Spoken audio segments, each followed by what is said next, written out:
Before I came to university, I didn't even know what anthropology was. But when I discovered the subject in college, I found that this was the best way for me to hear other stories, voices that otherwise would not have had the opportunity to be heard, and share them in a meaningful way. My name is Ipsita. My project title is Redefining Victimhood, Vicissitudes of Empowerment, Domestic Violence in South Asian Immigrant Communities.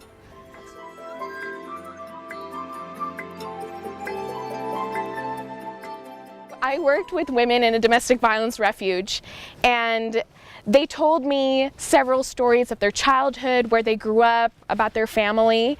And there was one woman who this was in the beginning of my time in the field, and she told me in one of her beginning life history interviews that she left Pakistan 19 years ago and had never gone back. And in that time, the last thing she remembers doing before boarding the plane is drinking Piccola, which is a Pakistani soft drink.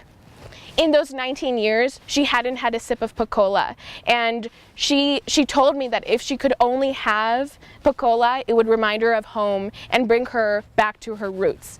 And so I thought, living in Manchester, United Kingdom, in a metropolitan city, in one of the most forward countries in the world, I had to find Piccola somewhere.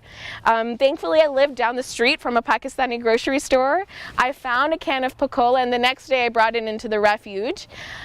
It was chaotic what happened. I didn't expect that a soft drink could produce so much joy, and this being only in the first days of my ethnographic experience, I realized how much I could do, how much of a difference that I could make in this community.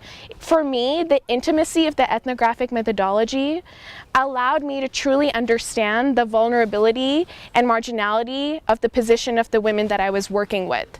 And in so doing, it enhanced the deeper connection that I had with them and my ability to understand their story and tell it for them. My favorite thing to say as a piece of advice to any anthropologist or anthropologist in the making is that being lost is okay. I think it's a part of the ethnographic methodology to feel a little bit like you don't know what you're doing. If you feel that you need to work it out on your own, your data will reflect that. Your data will reflect your hard work, and it will reflect your own growth. As you grow through the process of ethnography, so does your data grow in size, in measure, and also in its depth. And you'll find that the more you struggle and the more you let yourself out of your comfort zone and the more you allow yourself to be vulnerable, the more interesting your data will be. You will feel more connected to it, and you will feel more of an attachment to its success.